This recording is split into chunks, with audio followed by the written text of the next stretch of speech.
let's get started. Cool. I'm so excited to invite Vikas Reddy to our weekly webinar. And this is going to be a really fascinating webinar. Vikas is the co-founder of Occipital. And if you remember, 10 years back, there was this mini revolution inside computer vision. Depth cameras started showing up. Affordable depth cameras started showing up in the computer vision market, in the actually consumer market. And Occipital was one of the companies leading this revolution. And Vikas is the co-founder of that. And he's also starting a new company now called LightTwist. Vikas, I would let you introduce yourself. Yeah. Great to be here. And yeah, thanks for having me on. Super excited to talk to you guys today and talk about, a bunch of different things. So, now I'm, as Satya mentioned, I'm, I was co-founder of Occipital, started something new, which is LightTwist, which is a virtual video studio on the iPhone for creators and creatives. And we'll talk a little bit about that today. Just excited to talk about 3D vision for virtual video production. That's great. And as always, we have Phil Nelson with us, who is the content manager at OpenCV.org, and he puts together all these all our shows. Howdy, everybody. As a reminder, we will be doing Q&A at the end of the session. Also, there will be a trivia question. Would you like to tell them what they'll win if they answer the trivia question right, Vikas? Oh yeah. Well, if they answer the question right, they will win a lovely, fully customizable 3D virtual studio to shoot videos in. So it could be a cyberpunk lab, it could be a Zen garden, it could be really, some kind of crazy fairy forest, like anything you can kind of imagine from the game engine world. We'll build it for you and you can shoot video in it. It's awesome. So stick around for that. And we're using Zoom's Q&A functionality. So if you have questions during the show, please send them that way and we'll try to go first come, first serve. Awesome. That's great. So Vikas is like an entrepreneur's entrepreneur. I have heard so many stories about him, and I talked to him today about other stories that I did not know. So it's going to be a fascinating talk. Let's get started, Vikas. Yeah, so here, I'll do a quick screen share here. Cool, let me make this a little bit bigger. You guys see this okay? Yeah. Cool, awesome. I'm going to talk to you about 3D vision for virtual video production, and also tell a little bit of the story, the backstory of the structure sensor launch, which was a pretty crazy thing that we did back in the day. So just to give you a quick initial introduction to LightTwist itself. As mentioned, it's a virtual video studio on the iPhone for creators and creatives. So I'll just play a quick demo video here, and we'll actually come back to this because it's actually combining some ideas from virtual production. I hope here's like a message. I'm beginning to question the nature of my reality. I was working on a prototype in the lab and something must have gone wrong. Not sure what's happening. Things keep cycling and repeating. This was actually captured in my basement here by my wife, which was the hardest part was actually just getting the lines right. I kept messing it up, but so this is actually one of the more, it's a little bit different of a use of, of perception and 3D vision.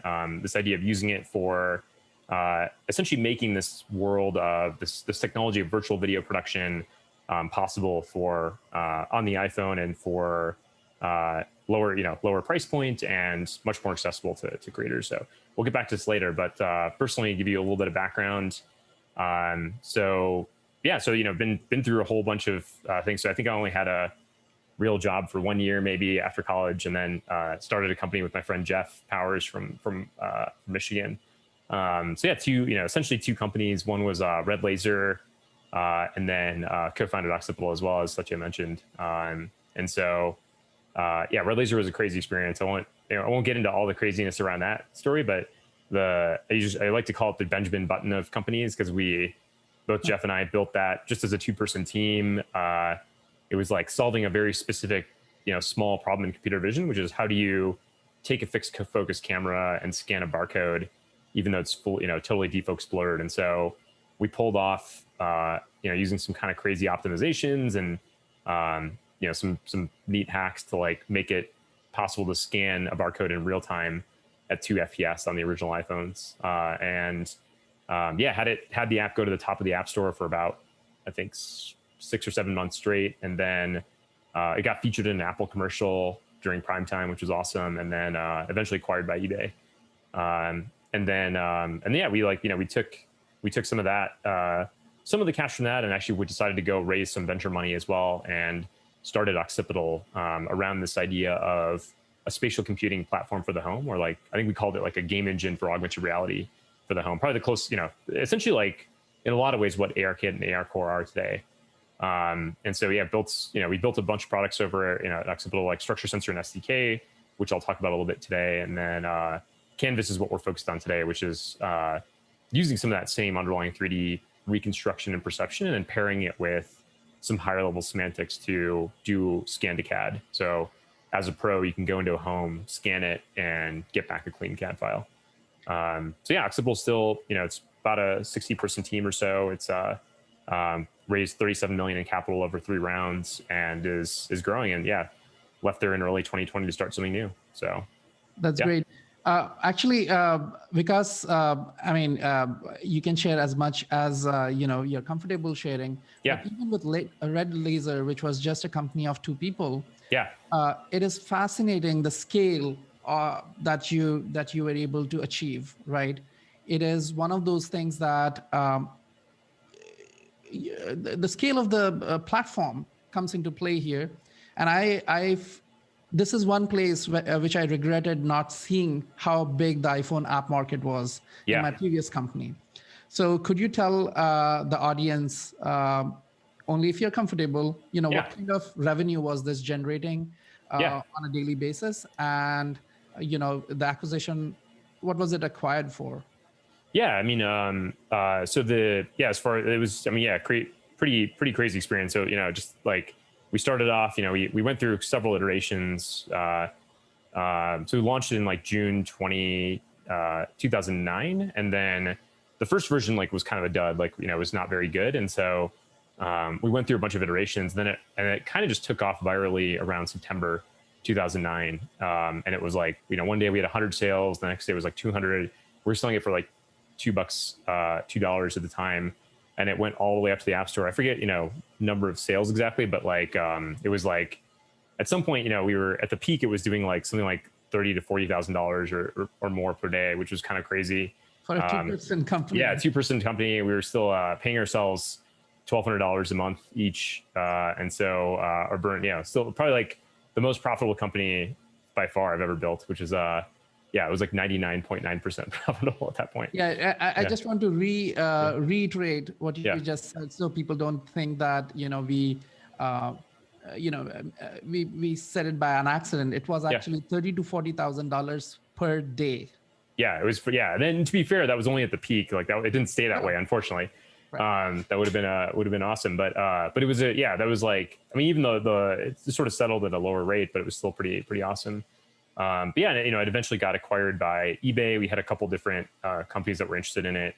And then it was like, I guess I think technically I'm not supposed to. It was like high 7 figures. Okay. So not crazy huge, but enough to be. For 2 people, it was awesome. That was pretty good. Yeah. And the other thing is that people may not realize is that there are technical challenges when a new platform comes out, right? You were mentioning that when you took a picture of this thing, the images were completely blurred. So it's not like you could take any off-the-shelf barcode reader and just port it to the phone. So there are computer vision challenges that needed to be addressed here to make this happen.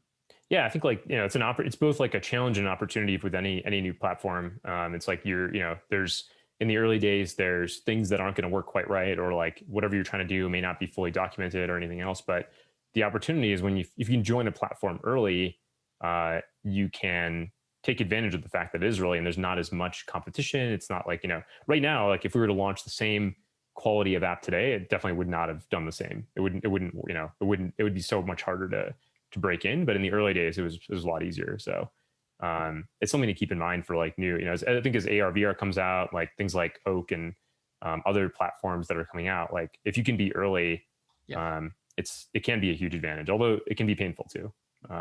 There's a lot of struggles.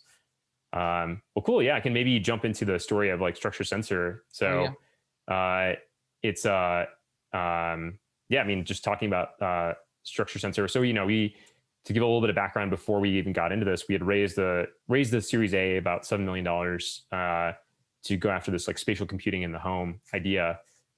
We actually started building the software, and we just got to this point where it was like clear that the compute power wasn't there, the algorithms weren't there from like a deep learning perspective that was still nascent, and it was just not really practical to like build like a 3D understanding at the time. This is back in 2011.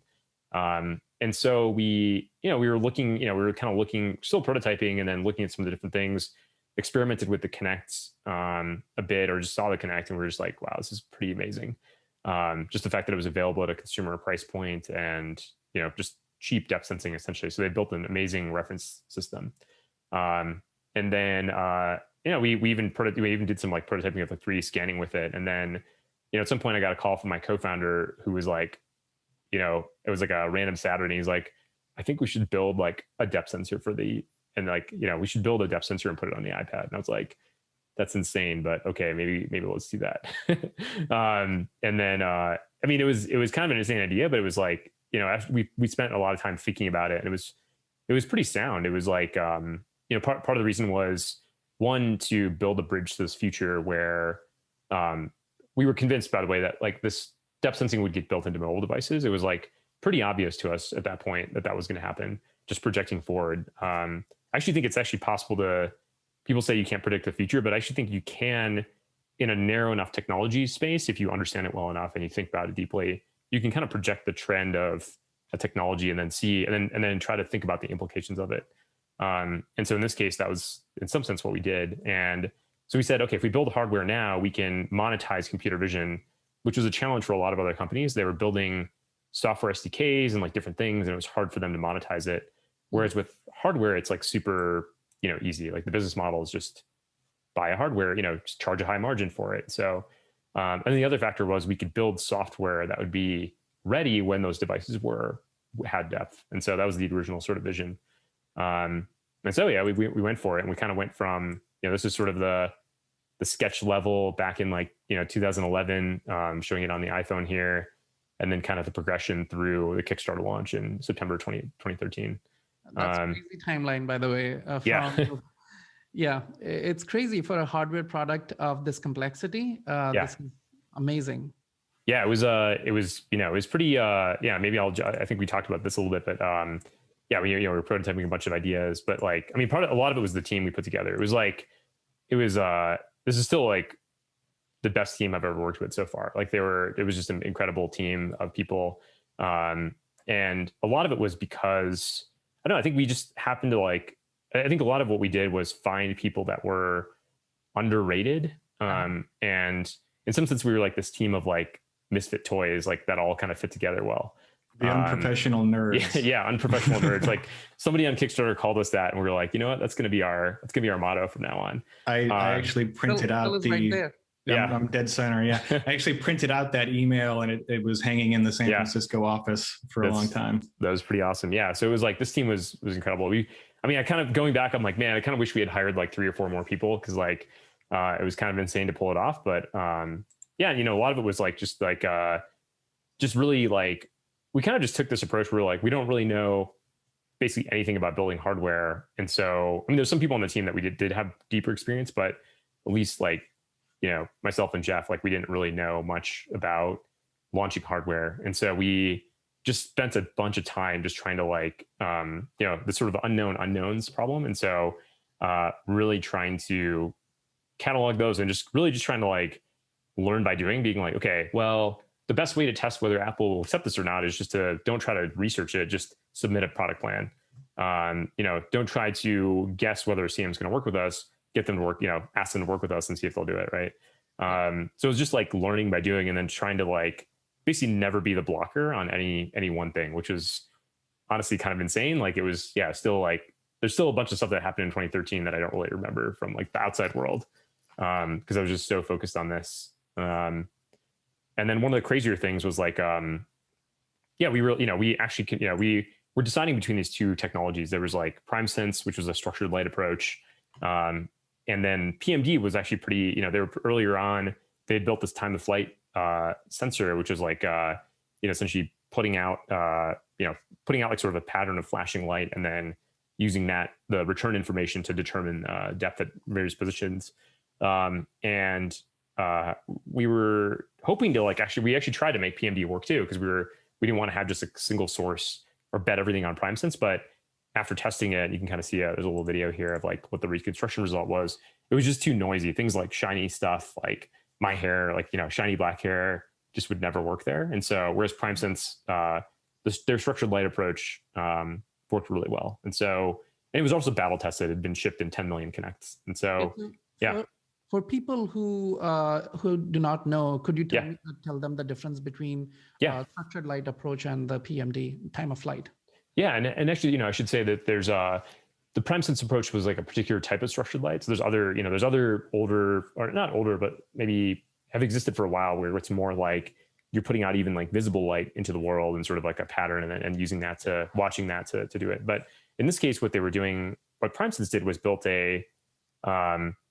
it's kind of crazy to say this, but yeah, basically they had a laser that shined through a hologram, essentially, this diffractive grating, and produced a dot pattern out in the world in the infrared spectrum. And then they had an infrared camera, a single infrared camera that had a filter that had a narrow bandpass at the same wavelength as the infrared projector. And so the other crazy thing about this whole system on the Connect, and it's something we had to do in the structure sensor too, is they had a whole system to keep the laser and the laser essentially at the right temperature, because there's the laser itself will drift in wavelength if the temperature changes. So so they actually had this like really nice system there. And so that was their system. And like there was some nice trade-offs where you can and then they also built like they encoded this sort of some of it's sort of very similar to stereo search. Like so you do a stereo search, but you do it not against the real image. So it's not two cameras, but you do it against a reference image. And so that was that approach there. And it was like incredible system, a lot of awesome trade-offs to make that work with like a single camera and a single projector. And then on the PMD side, it's more like, and this is like an older form. This isn't quite what the Apple LiDAR device is today. It's a little bit different, but I don't know, maybe kind of similar. But in this case, with PMD, they put out a very high frequency pattern of light, of essentially flashing light. And then as that sort of data comes back and returns, they're reading they're determining where in that sort of in that 1D pattern of like flashing light they are. And so using that time, like determining the time it took for each pixel to return, essentially. And that determined the depth. And that has some issues, like there's multipath issues where like the light might bounce around and then come in, or very shiny stuff, it just doesn't work as well. But it's been refined over time too. Like it's actually they've done a much, like if you tried their tech now, it's much better.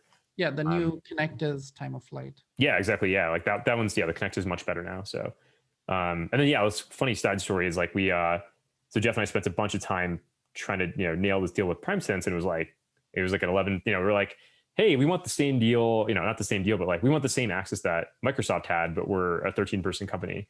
And so we somehow got them to do this. And then we were supposed to fly to Israel to do like the final signing and like essentially do like the reference training and all this stuff.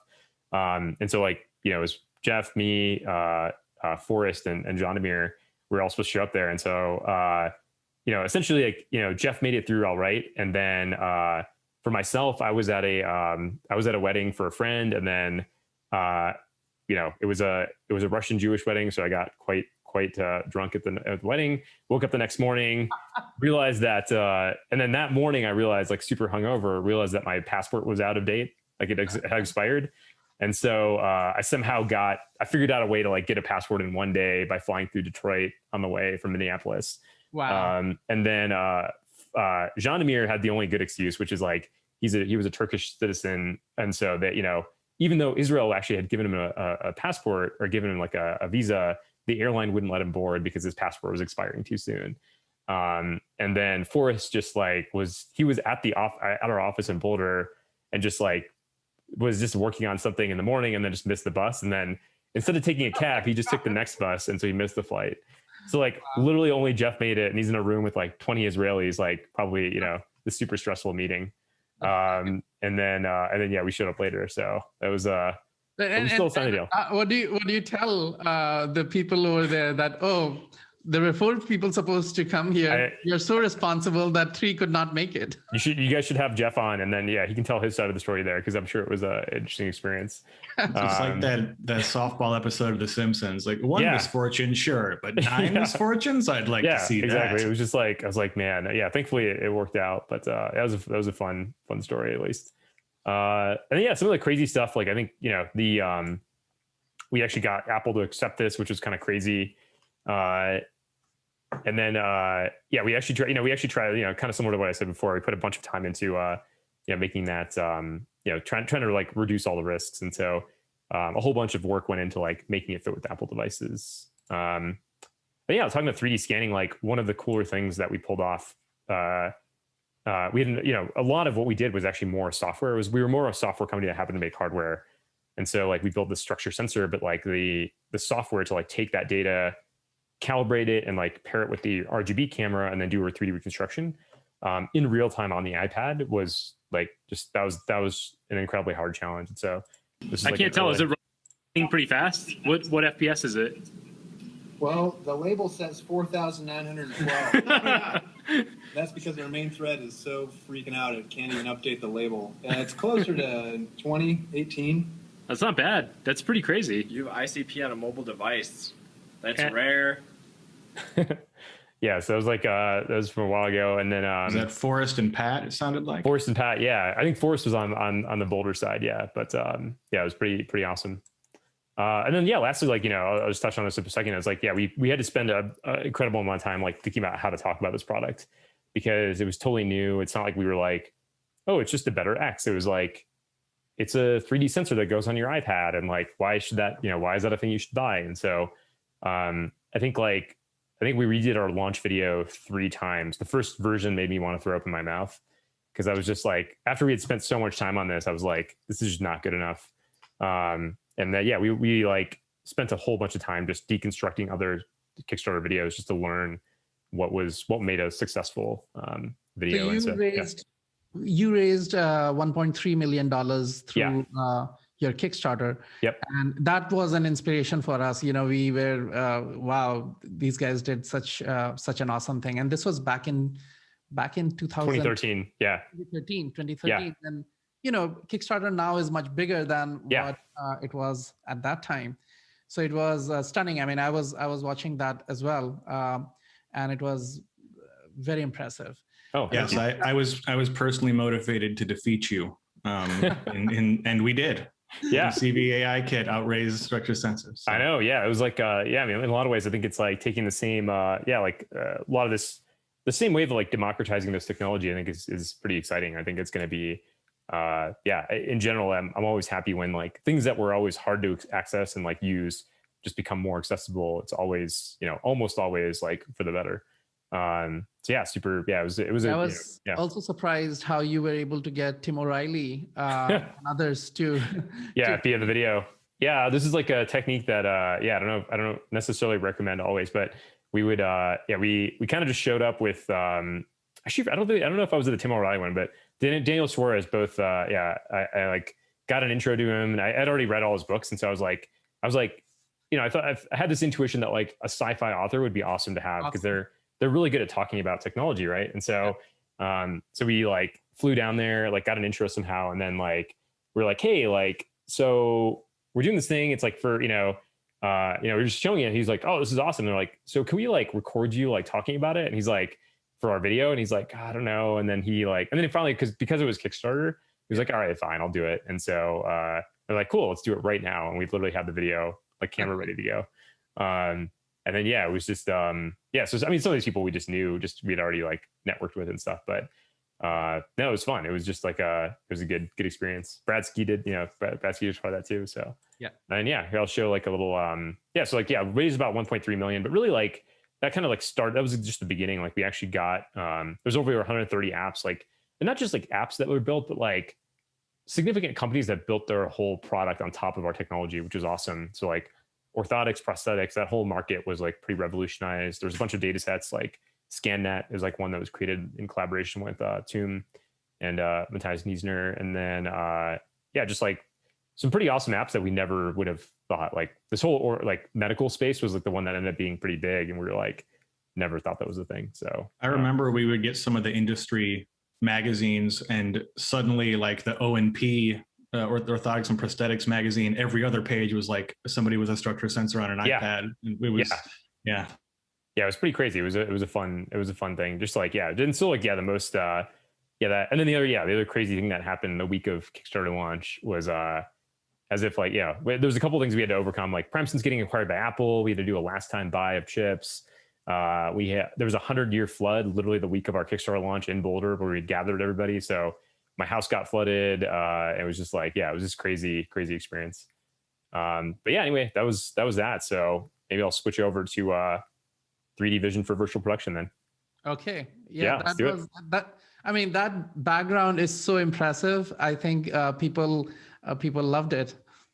Oh yeah, no, thanks. Yeah, that's great to hear. No, it was fun. It was challenging. It was kind of insane to do it, but it was it was a great experience. I would do it again, even knowing what I know now. Nice. So cool. Let's talk about this. So like, so 3D vision for video, virtual video production. So I'm just going to play this clip from, clip together from this video from ILM about how they make the Mandalorian. So before maybe I'll introduce and say one of the most interesting things, if you've watched the show, highly recommend it. It's an awesome show on Disney Plus, is they shoot almost every single episode is shot on the exact same physical location. And what they did to pull this off is just incredible. And I mean, they did this pre-COVID, so it wasn't even like sort of a COVID plan, but I'm sure it, will play well even in these times. So here's a little quick.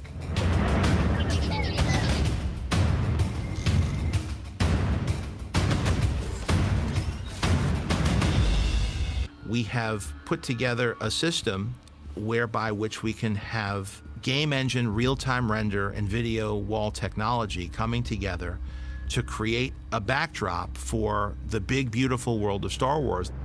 The volume is 21 feet tall, it's 75 feet in diameter, run by 7 machines, pumping the visuals onto the screen that's being created in pre-production. Everything in the volume is designed to both light the actors and to be a background that we can directly photograph. If you look at visual effects, heavy films, you've got a film set and then it's going to go to post and it's going to get the world put in. Here we're considering all of that at the same time, and how do we create a background and foreground that live together? So yeah, just like talking about this is how they put this together, and it was pretty incredible. And so yeah, if you think about the advantages of this type of setup, this virtual production stage, you don't have to go pull a bunch of actors anywhere. Specifically, the scene is fully configurable. It's like a game engine, and they worked with Unreal Engine to like even do some customizations there. And so if they're like, oh, I don't like the lighting, it's like an instant change. Real-time feedback for mostly it's hard for the actors to see it necessarily, but the rest of the crew and the director, the videographer, like, and you also get some aspects of you still have to have some other lighting, but like some of the environment lighting effects you get for free. So if you look at like the Mandalorian's, like his armor is super shiny, but it's very it's correctly reflecting all of this all of this sort of light from the volume, which is awesome. And then it's like very minimal or zero post-production, because you're not having to segment or do rotoscoping or green screening. It's like all just done. Just to give people an idea, what it would have looked like in a typical production. Let's say you use green screening, right? Then you would have actually created this video. You would have shot this video with a green screen, then remove the green screen, and then put a virtual background there, right? Exactly. And you typically wouldn't have like a probably the biggest thing, a couple of factors there. It's like, you wouldn't have a preview. So as you're shooting it, you wouldn't exactly know, if the director's kind of like looking at this, and this is, people have built some stuff in the past, like James Cameron built this like AR camera back in the day for shooting Pandora, or what was it called, Pandora, whatever that movie was called. But yeah, like essentially, like there's people that have experimented with AR in various ways for this, but the other aspect is the post-production, not needing to like do any segmentation and then sort of like lighting correction. It's kind of all baked in, which is nice. And because you can get the real-time feedback, they can even adjust, like they're using additional lights too, and not just the volume itself to render, but there's a lot of benefits from this. Yeah, and there are mistakes that happen that you don't catch immediately when you use green screening. Yeah. So, for example, in Jurassic Park and those kinds of movies, they don't have dinosaurs running around, right? So the characters, they are running and looking at random directions. Wherever they look, they put a dinosaur there, right? Yeah, yeah. So that was the technique. Now, they obviously cannot do that for every places. So if you watch very carefully, you would see this the kid scared and look at some place where there is nothing, right? Yeah. So there are these glitches that happen in that kind of environment. That's exactly. Yeah, I think that's like one of the things where, yeah, if you're able to see that, it's interesting. And then I think like, and then thinking about like what this takes now, it's like it's pretty incredible. And actually, I'll play a little clip from this other. This is the Mandalorian is obviously like more of a creative sort of film use case. A more commercial Intel use case Core powered devices, gamers can now game, stream, and record. Emmy's dad is using. So that's all. So obviously the people are real, the desk and the computer are real, but the background and the lighting, that's all virtual. And so, and here it's like pure, essentially rendered using Unreal Engine. But to do this, it requires a bunch of things, and so it is pretty incredible. It's already like and that's like a $20,000 camera too. Yeah, I mean, depends on the. Yeah, I mean, on the Mandalorian, I'm sure it's probably even more. I don't even know what they can just spend whatever money they want. But in this case, it wasn't. I think it costs about $40,000 to $50,000 to rent like a stage like this. So you can actually. There's a couple companies that have virtual production stages you can go and rent and then shoot this type of stuff on. And it's worth it for the bigger companies. Like so for Intel, it's like saves them time. They can crank through a couple 10 shots in the same same reasons why the Mandalorian did it. But there's a pretty big barrier to entry, which is like either it's dollars, but it's also the, somebody that understands like videography quite well, has like, you have to have like, a lot of GPUs or like a really powerful computer or set of computers to do this. You need you don't have to use a red camera, but like you have to use something like a vibe tracker and like, integrate that whole system. And then you need somebody that's like understands Unreal Engine or one of these like 3D game engines to help produce it. And then lastly, you need like a physical stage with like LEDs and, all that set up. And so, which is, it's incredible, but like, so the thing that's exciting though is like, how can we like make that more accessible? Can we put this onto a mobile device?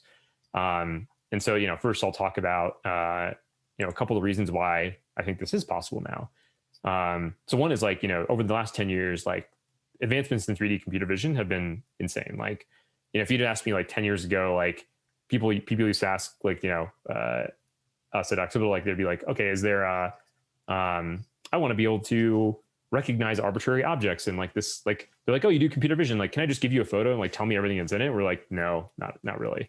And then now it's like, yeah, actually better than a human can. It's like, no big deal, And so like, that's been pretty amazing. And then the cameras themselves, even setting aside depth sensors, like obviously the LiDAR sensors is awesome and enabling, but even just the raw camera sensor quality has gotten insanely good, to the point where it's like competing with or better than a lot of DSLRs from, even like a year or two ago. Yeah. And then real-time ray tracing. So game engines have gotten, this is a surprise to me. This is something I wasn't paying attention to until, looking into LightTwist, was how good rendering had gotten in game engines. And so I'll show you a good example here. This is from the latest Unreal Engine 5, which just launched for early access. And so this is like using they built this new technology to let you render an arbitrary number of polygons. I mean, not arbitrary, but like a very large number. And they're sort of virtualizing it to like, you don't have to mess with like level of detail. And so if you look at this, it's like, it's just really hard for me to tell that this is not just like a photograph, or, just a real video, except for this, this clue. So it's just getting good enough now where it's in the range of being photoreal. You mean you don't see those weird portals everywhere? Yeah, exactly. Yeah, those aren't in the real world, Phil. And so agree to disagree. Yeah. So I'll talk about like a candidate system. So this is kind of just like high level. How might we map the virtual production idea onto a mobile device? And so one of the things is like separating some of the concerns from like a mobile app to a server side. So some of the features that are important on the mobile app side are like getting some real-time feedback. So being able to see, having real-time tracking, having real-time segmentation, having some real-time scene rendering, so that you can avoid some of the problems that Satya mentioned earlier, where it's like, okay, maybe I should position myself differently if I'm filming myself, or if you're filming somebody else, like you want to, reposition them, be like, oh, you're looking in the wrong direction, or you're in the wrong spot. And potentially lighting too, but like you could maybe get away without perfect lighting, and like the quality bar can be lower. Is at least one way to think about this. And so, in some sense, like some of these you can get from free with like built-in computer vision stuff on devices. So like ARKit on iOS or ARCore, like they have a lot of this like built in, but it's tuned more for real time and not necessarily for like quality and like it's more for this use case of AR, real time AR, than it is for creating like a higher quality production. And so part of the thinking is, one way to do this is like move some of that work to the cloud, where you can have a much more powerful computer with a nice GPU. And so like, essentially uploading all of the raw images, depth, audio, like metadata, and doing a higher quality tracking, segmentation, relighting, and then scene rendering as well. Because what you could do with like a nice, even like a RTX 3090, which is the latest one, which is incredible, is just insane. You can do real-time ray tracing, which is, not maybe a couple of generations away from the iPhone being there.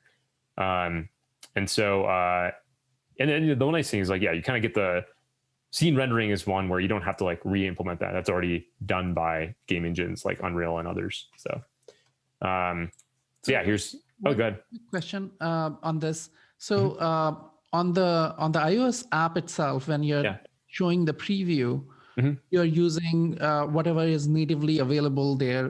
It's maybe not the highest quality because they have to optimize for the device.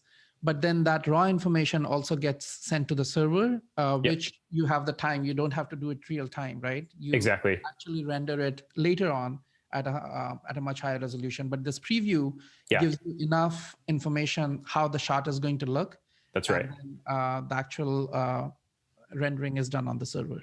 That's exactly right. Yeah. And in a sense, like, and this is one of the areas where there's a lot of data that like, if you're doing computer vision, you care about and you want to capture. So things like intrinsics data, like the raw depth data, like ideally, the way I think about this is like, you want to save off as raw data as possible so that like, it's easy to change algorithms. It's hard to like, you can't go back and like recapture data easily usually. And so if you capture the most raw data you can with all the relevant metadata, and there's limits to that, you still have to use like encoding because otherwise it's just impractical, just size-wise. But then you're able to actually get, you can change, you can imagine a scenario where you recorded a video a year ago, but today you have a better algorithm, you can go back and re-render that video in a nicer way. So there's some cool stuff you can do if you keep that data. And there's a similar workflow with 360 Panorama and 360 Panorama. 360 Panorama and Canvas are similar. So what we built at Occipital there was the similar idea. Like I think this is it's a powerful concept that like lets you, you don't always reuse it necessarily, but like it can be valuable. And especially if you're doing like, more deep learning oriented stuff, there's things you can learn off of this raw data.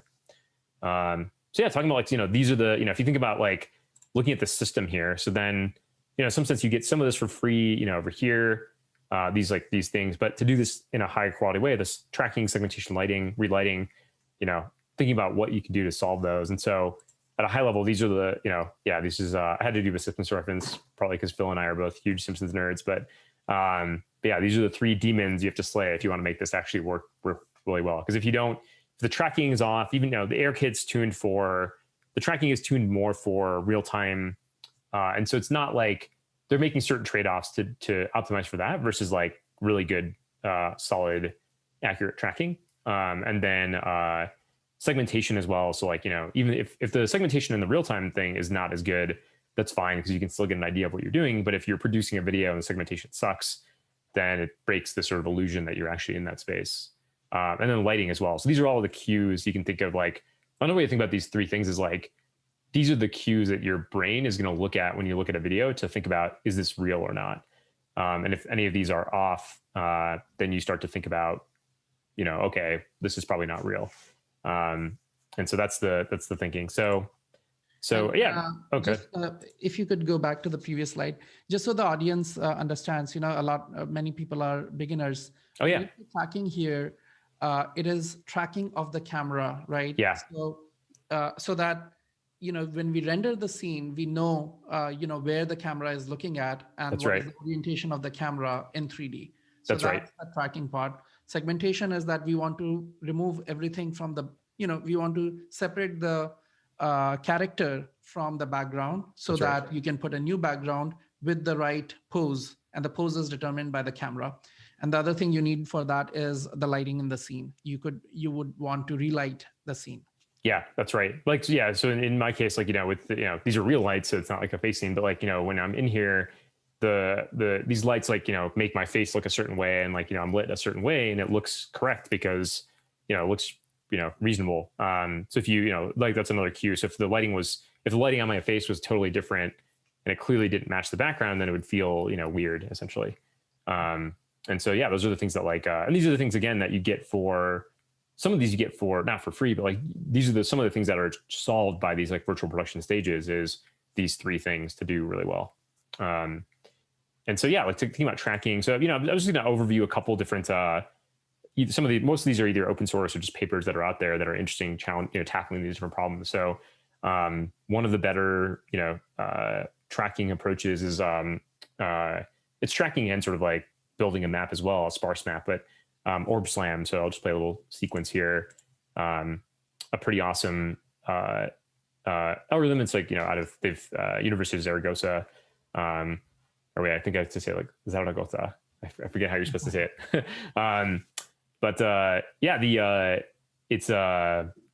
It's pretty nice. It's doing like some of the things that it does are things like loop closure, bundle adjustments. It's actually like building like it's essentially working to like both track in real time, but also build a globally consistent sparse map. And by sparse map here, I mean these, you can kind of see these like points that are being tracked and sort of created in the space.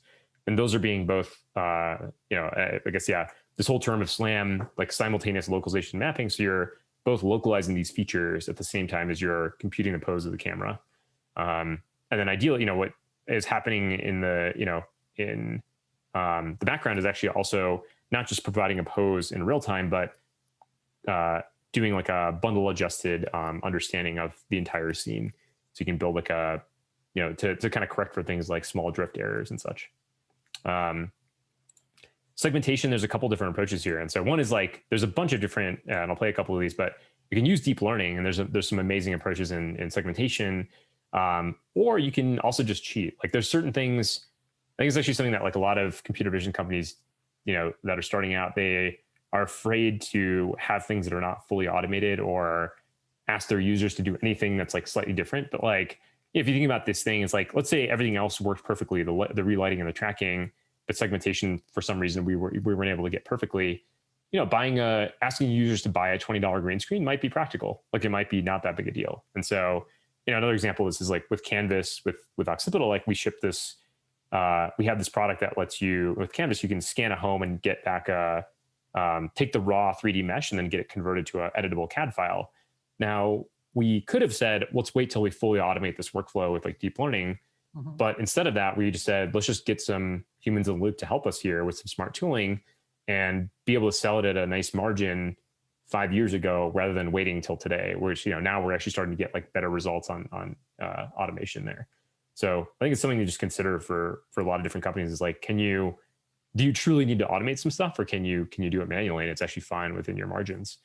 In my previous company, we did use, this was back in 2007, 2008. Yeah. And we wanted to do hair segmentation because we wanted to change the color of hair. And at that time, there was no deep learning, and it was extremely difficult to do it completely automatically. But if the user could add a few scribbles on the hair, say that, oh, this is the foreground and the background, right? Then there were several algorithms that would do a very good job. Yeah. And so we made this interactive thing. And at that time, people were more interested in photos because, video barely played on the phones, etc. Right. We were able to build that thing where, people could change their own hair color and with a few scribbles, right? That's awesome. Yeah. Otherwise, we would have to wait for 7 years for deep learning to catch up. Yeah, exactly. And that's like, that's the kind of stuff you can, you have to do when you're building a company where you don't necessarily have to do when you're building, if you're in academia. And they serve, they both academia and companies serve different purposes, and they're actually both very useful. It's like, academia, you're pushing forward the state of the art and often like a pretty narrow idea, just by necessity. Although there's some exceptions to that, even in the paper, even in the academic world. And then, with companies, it's like more like, okay, we're solving a problem, so what can we pull together to like solve that problem? It doesn't really matter, who cares if it's computer vision or not necessarily. So yeah, it's an interesting approach. Yeah, and I'll play a couple. There's this is like one approach, and then here's like a little cool approach here from this company called Runway ML that's doing an awesome job with segmentation. It's like pulling out different categories. And talking about relighting. So there's like a bunch of different papers here, and like actually get a little water here. So one is by Google's research lab, and so they've done a pretty amazing job with people that are captured in this light stage that they create. And so once they've captured people in this rig that they've set up, they're able to put them into all these different, essentially different lighting conditions. And so it's pretty amazing. Like the results are quite good. And so they're not using like a game engine scene necessarily, but they're using just like other images. So take a person from one image, put them in a totally different image, and use this as a result, with some HDR map as well. It's pretty awesome. And then on the right is like another clever approach, which I just thought was awesome, which is this awesome hack of using the monitor itself and then varying, essentially like using the monitor as a controllable light source to then and then paired with a webcam to essentially the idea of, it's almost like, in some ways like almost like a structured light type idea where you're using the monitor to put out light onto the face and then reading that return on the webcam and then using that to learn like a either explicit or implicit. I think in this case it's more of a deep learning implicit model, but or like an encoder decoder approach, but like encoding this idea of like, what does that person's face look like in like a lighting independent condition, and then being able to relight it essentially. This is pretty clever. You can see this. You can see they're like kind of varying the lighting pattern on the monitor and then relighting the person because they're able to learn that face. I just like this one because it's a clever hack where it's like, really super clever. So and this, in some sense, what we're doing with LightTwist is putting all these ideas together and a bunch more to, and cheating where we can, like, doing all the things we can to like solve this problem of like making it super easy for people to create this content. And so maybe lastly I'll end on and then we can do questions. Like looking for people to join the team. So some of the things like really care about are people that are ambitious, fast learning, really great at communication, intellectually honest, and a track record of building awesome things. Really don't care about degrees or like what universities people went to. Like I found that's like not a great predictor of people that are awesome to work with necessarily. And then we're building this remotely, so anywhere in the West Coast USA to like Moscow time zone. And then one thing I was going to say, just mostly for this, only for the people on this webinar, I guess, is like a 5K bonus if you refer someone that gets hired in the next 3 months. The two roles we're looking for, it's founding computer vision engineer and a founding 3D graphics software engineer. So ideally both kind of in general a combination of 3D math understanding and great software engineering skills. That's great. That's great. So this webinar will be circulated to our bigger email list, both on opencv.org, and I'll also send it to Learn OpenCV email list. Awesome. So that it reaches the biggest audience. So because of some technical glitch, actually, our audience size is smaller today. There is an automated email that goes out of Zoom in the beginning, 1 hour before the thing, which did not go out because of some credit card glitch again, which I have fixed now. But anyways, the recorded video will go to a much larger audience. So cool. Should we actually do the question now? And then, sure. We'll... let's do it. Yeah. So let's see. I see one question here. Vikas, can you tell our? So we'll do trivia first. So Vikas, can you tell them what they'll win if they answer correctly? Oh yeah. I think we. I should repeat. Yeah. So essentially, we'll have a 3D artist from LightTwist build you a custom virtual video studio that you can use to shoot video in. So it could be a cyberpunk cafe, it could be a Zen garden, it could be a fairy forest, like really whatever you can imagine. They'll have a couple examples too. So yeah, that's what you'll win. Awesome. And this is for iPhone. So, you know, if you don't have an iPhone, you can maybe give it to a friend who does. Yeah. The way this works, for if you're here for the first time, is I'm going to ask you a trivia question from some of the slides during the presentation here. The first person to answer it correctly in the chat on my screen will win what Vikas just described. So, fingers on buzzers. What was the name of the barcode scanning app that helped start Occipital? Wow. That was fast. Always Johnny on the spot. Yeah, Johnny on the spot. Adam Birch won on my screen here. Congratulations, Adam.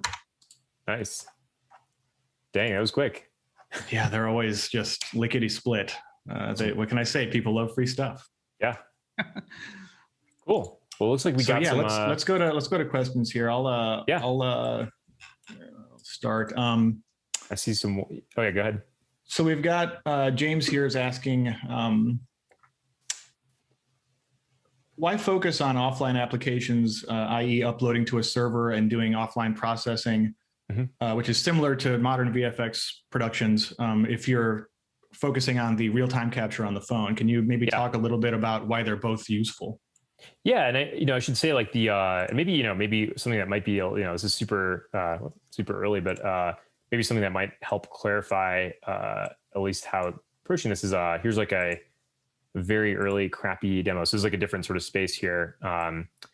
So again, I'll just answer first and I can share this. But the short answer is on the device itself, there actually is a real-time preview. So just the at least the hypothesis is that even though the real-time preview on the device isn't like the final quality, can it be good enough to give you, let's say, 80% of the benefit, or 70 to 80% of the benefit of having like the full sort of virtual production stage with like perfect real-time feedback? Because in that case, it's essentially final footage.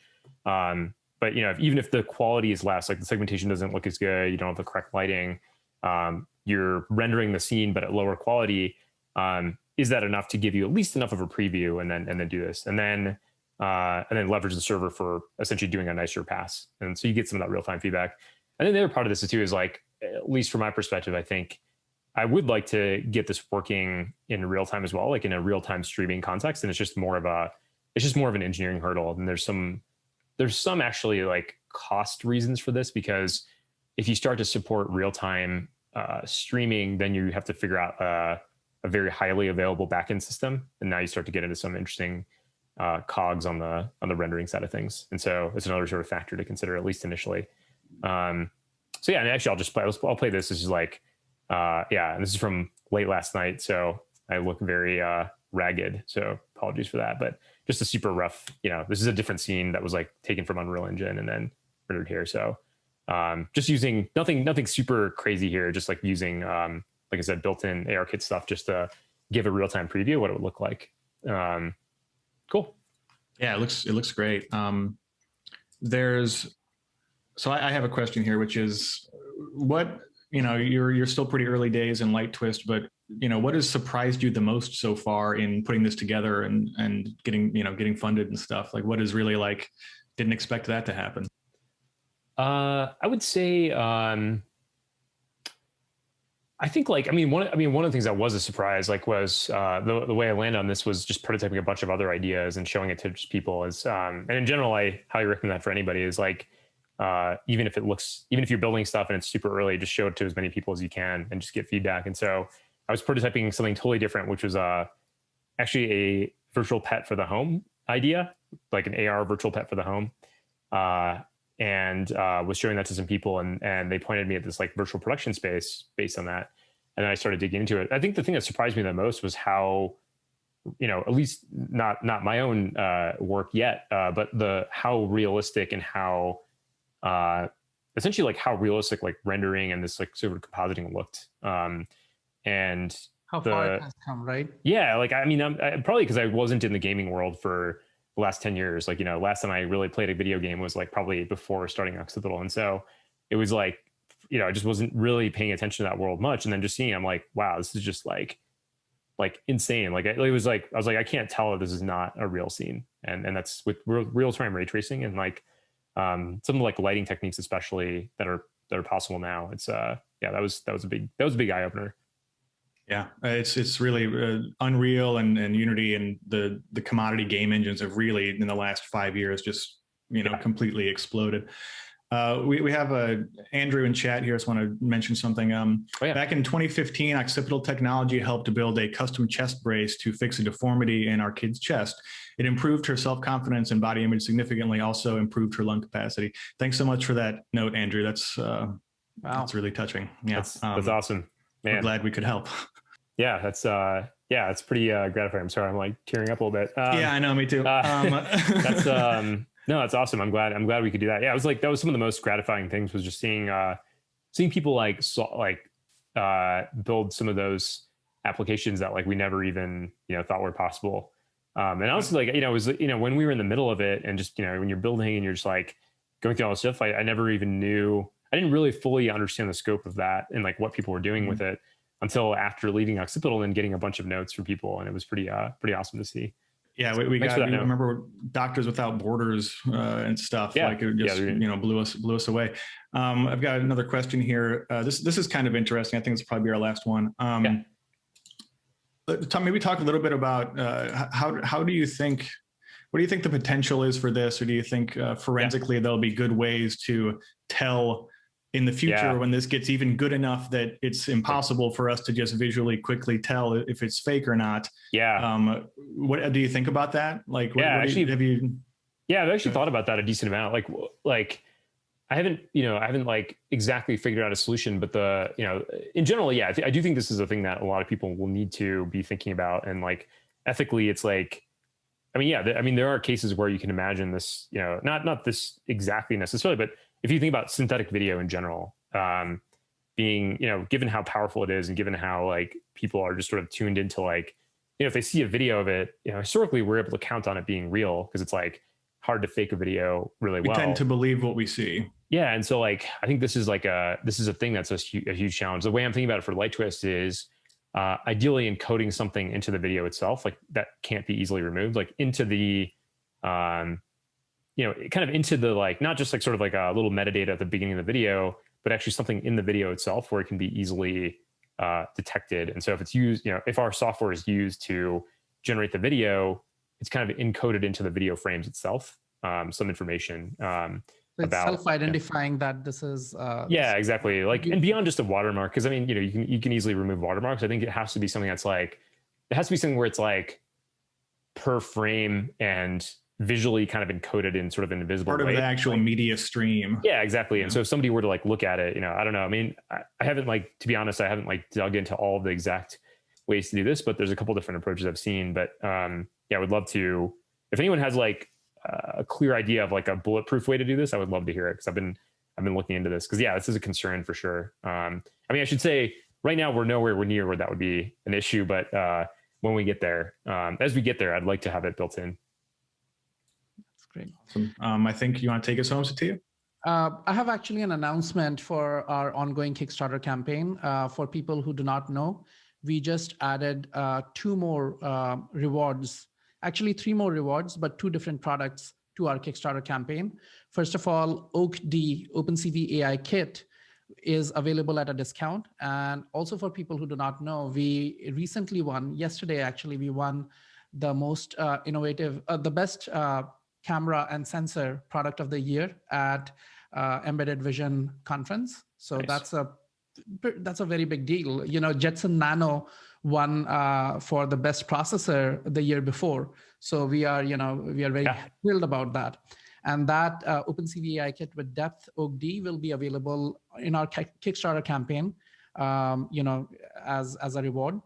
And we have also announced deep learning with TensorFlow and Keras. That's a course that we will be, it's a not yet released course, but it will be part of the Kickstarter campaign.